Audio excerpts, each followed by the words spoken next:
నమస్తే. మనం ఇప్పుడు ఉస్మానియా యూనివర్సిటీ విశ్వవిద్యాలయంలో ఉన్నాము. ఇక్కడ దీక్షా దివాస్ అనే కార్యక్రమం జరుగుతుంది. కార్యక్రమంలో జంగయ్య బీఆర్ఎస్‌వి రాష్ట్ర కార్యదర్శి ఉన్నారు. ఆయన్ని అడిగి తెలుసుకుందాం దీక్షా దివాస్ ఒక విశిష్టత గురించి. నమస్తే అన్న. నమస్తే అన్న.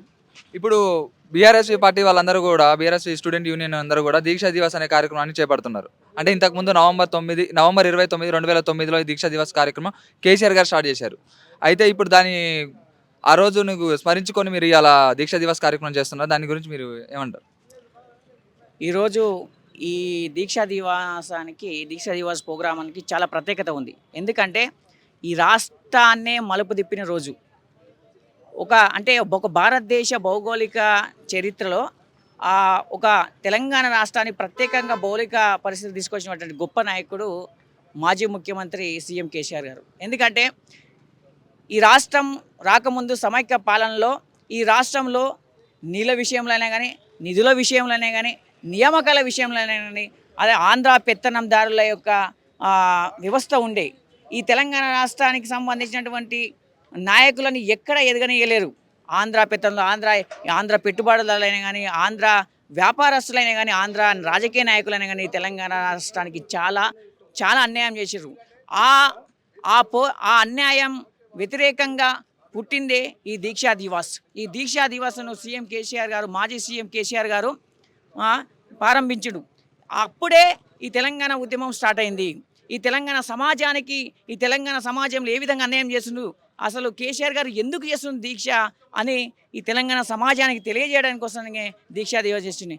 కానీ ఆ సమైక్య పాంధ్ర నాయకులు కుట్ర చేసి దీక్షా దివాస్ను భగ్నం చేయడానికి ప్రయత్నించేటప్పుడు అయినా కానీ ఖమ్మం జైలు తీసుకుపోయినా కానీ, నిమ్స్ హాస్పిటల్ తీసుకుపోయినా కానీ ఎక్కడ చలించకుండా ఓన్లీ తెలంగాణ రాష్ట్రం ఏర్పాటు కోసమే అహర్నిశలు కష్టపడి దీక్షా దివాసు నా ప్రాణం పోయిన నేను కేసీఆర్ చచ్చుడో తెలంగాణ వచ్చుడు అనే నినాదంతో ఈరోజు తెలంగాణ రాష్ట్రం సాధించిన గొప్ప నాయకుడు కేసీఆర్ గారు. కాబట్టి ఇప్పుడు ఏమంటే ఈరోజు ఈ ఉస్మానియా యూనివర్సిటీలో ఎందుకు పెట్టినామంటే ఈ దీక్షా దివాసు ఆ రోజు సీఎం కేసీఆర్ గారు పెట్టిన దీక్షా దివాస్కు మద్దతుగా నిలిచిన విశ్వవిద్యాలయాల్లో ముఖ్యమైనటువంటి ఉస్మానియా విశ్వవిద్యాలయం ఈ నుంచే విద్యార్థులు పోరాటం చేసినారు.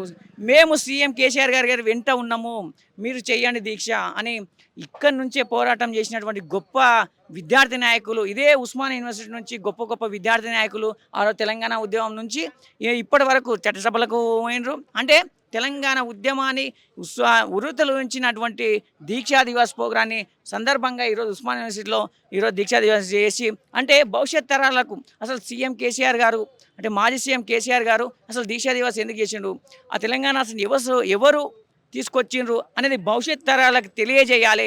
అసలు ఆ పోరాట పటిమైంది, ఆ కష్ట ఫలితమైంది తెలియాలి అంటే ఈరోజు దీక్షా దివస్ ప్రపంచానికైనా కానీ భవిష్యత్తు తెలియాలనే ఉద్దేశంతో ఈరోజు దీక్షా దివస్ ప్రోగ్రాన్ని టీఆర్ఎస్ విద్యార్థి ఆధ్వర్యంలో నిర్వహించడం జరిగింది. అంటే ఇప్పుడు జరిగిన దీక్షా దివాస్ ఉద్యమంలో శాతవాహన యూనివర్సిటీలో కూడా కేసీఆర్ గారిని అరెస్ట్ చేయడం జరిగింది. దాని వెనక ఉన్న కుట్ర ఏంటి, ఎలాంటివి జరిగినాయి? నేను ఏమంటున్నానంటే ఈ దీక్షా దివాస్ 2009 నవంబర్ 9న కేసీఆర్ గారు దీక్ష కూర్చుంటే మళ్ళా ఇక్కడ ఈ తెలంగాణ సమాజంలో అందరికీ తెలిసిపోతుంది, మళ్ళీ సకల జనులు అందరూ ఈరోజు తెలంగాణ ఉద్యమానికి మళ్ళీ వస్తారనే ఉద్దేశంతోనే ఆ రోజు కేసీఆర్ గారి యొక్క దీక్షను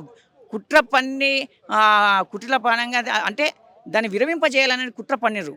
కానీ కేసీఆర్ గారు నేను చనిపోయినా పర్వాలేదు కానీ ఆ దీక్ష చేసి ఇస్తా, తెలంగాణ రాష్ట్రాన్ని తీరుస్తా, చట్టసభల్లో తెలంగాణ బిల్లు వెట్టిపిస్తా అనే ఉద్దేశంతోనే ఆ రోజు గట్టిగా పోరాడినటువంటి వ్యక్తి కేసీఆర్ గారు. కాబట్టి అందుకోసం ఏమంటామంటే ఇది ఒక మంచి దినము. నవంబర్ దీక్ష దివాస్ అనేది ఈ తెలంగాణ సమాజానికి అయినా కానీ అందరికి తెలియాలనే ఉద్దేశంతోనే మేము గ్రాండ్గా నిర్వహించడం జరుగుతుంది. అంటే ఇప్పుడు రాష్ట్రంలో ప్రతి ఒక్కరు కూడా గురుకుల పాఠశాలలో కూడా ఇవన్నీ ఆహార కలుషిత వ్యవహారాలు అనేవి జరుగుతున్నాయి. దాని వెనక కూడా బీఆర్ఎస్ పార్టీ ఉందని చెప్పి కూడా అధికార పార్టీ నాయకులు ప్రతి ఒక్కరు కూడా మిమ్మల్ని ఆరోపిస్తున్నారు కదా, దాన్ని మీరు ఏమని సమర్థిస్తారు? నేను ఏమంటున్నా అంటే శాతగానుడు ఎన్నైనా చెప్తాడు అన్నట్లు విషయం. అసలు రేవంత్ రెడ్డి గారికి అసలు పరిపాలన చేయడం చేతనవుతుందా? ఫస్ట్ ఒక క్వశ్చన్. అసలు ఈ రాష్ట్రంలో విద్యాశాఖ మంత్రి ఉన్నాడా? అసలు ఎవరన్నా అడగని ఈ రాష్ట్రానికి ఒక విద్యాశాఖ మంత్రుడా? ఇప్పటి వరకు ఒక విద్యాశాఖ మంత్రి లేడు. అసలు విద్య మీద రివ్యూ ఏమైనా మీటింగ్ నడుస్తుందా? అది లేదా. అట్లా గురుకులాలల్లో పేద విద్యార్థులకు ఏం జరుగుతుంది? ఏం అన్యాయం జరుగుతుంది? అసలు ఫుడ్ క్వాలిటీ ఉన్నదా? చదువు క్వాలిటీ ఉందా? అసలు పుస్తకాలు వస్తున్నాయా? వాళ్ళకి బట్టలు వస్తున్నాయా? అక్కడ ఉన్నటువంటి పరిసరాలు పరిశుభ్రత ఉన్నాయా అని ఒక్కసారి రివ్యూ చేసిండా ఈ రేవంత్ రెడ్డి? అసలు నువ్వు మనిషివా? అసలు నీకు ఎప్పుడు పేద విద్యార్థులు అసొంటి ఇవన్నీ పట్టించుకోవు. ఓన్లీ కార్పొరేటు, లేకపోతే ఢిల్లీ, ఆ! లేకపోతే హైడ్రా.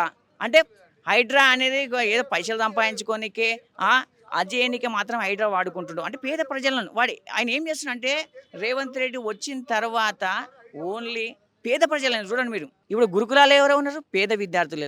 వాళ్ళ జీవితం నాశనం చేస్తాడు. ఇప్పుడు రైతులు ఎవరు? పేదోళ్ళే. వాళ్ళకు రైతు బంధు లేదు, రైతు బీమా లేదు. ఈరోజు ఉన్నారు చూసినావా? ముసలోళ్ళు ఉన్నారు. వాళ్ళకి పింఛను. వాళ్ళెవరు? ముసలోళ్ళు. వాళ్ళకి చేతగా పని కాకుండా ఉన్నటువంటి వ్యక్తులు. వాళ్ళకు కూడా లేకపోతే నువ్వు పింఛన్ ఇవ్వకపోతే నువ్వు ఎవరు చేస్తున్నావు? ఓన్లీ పేద వర్గాలను, బలహీన వర్గాల మీద నువ్వు దాడి చేస్తున్నావు. బిడ్డ రేవంత్ రెడ్డి, నువ్వు ఒకటి గుర్తుపెట్టుకో. నువ్వెప్పుడు నీ ప్రభుత్వాన్ని కూల్చే వరకు మా పోరాటం గారు టీఆర్ఎస్ విద్యార్థి గారు ప్రతి సమస్య మీద మేము పోరాడతాం. ఖబర్దార్ రేవంత్ రెడ్డి, వెంటనే నువ్వు గురుకులాలలో ఉన్నటువంటి విద్యార్థులకు క్షమాపణ చెప్పాలి. తెలంగాణ సమాజానికి క్షమాపణ చెప్పి అవసరమైతే నువ్వు రాజీనామా చేయాలని మేము టీఆర్ఎస్ విద్యార్థి డిమాండ్ చేస్తున్నాం. ఈరోజు ఒకటే గుర్తుపెట్టుకుని, ఈరోజు 48 మంది విద్యార్థులు చనిపోయండి. అసలు వీనికి మానవత్వం ఉందా? అసలు ఒక 48 మంది విద్యార్థులు ఈరోజు గురుకులాల చనిపోతున్నారంటే అసలు ఏంద్రా నాయన, అసలు మనిషివా నువ్వు? ఇంతకు మానవత్వం ఉందా నీకు? దాని మీద అసలు ఇంత లేదు. ఈరోజు టీఆర్ఎస్ విద్యార్థి ఈరోజు సంక్షేమాన్ని ముట్టడి చేస్తే అప్పుడు చెల్లించి ఇప్పుడు ఆ కలెక్టర్లను వాళ్ళ ఇళ్ళను పంపిస్తుడు. బిడా రేవంత్ రెడ్డి, నీ వెంటనే ఇటువంటి సమస్యలన్నిటినీ పునరాగమనం చేసుకొని పరిష్కరించాలి. లేని పక్షంలో అడుగున అడుక్కోవడం తీరుతామని మేము డిమాండ్ చేస్తాం. థ్యాంక్ యూ సో మచ్ అన్న. షేర్ చేయండి, లైక్ చేయండి, సబ్స్క్రైబ్ చేయండి. మరిన్ని వీడియోల కోసం బెల్ సింబల్ పై క్లిక్ చేయండి.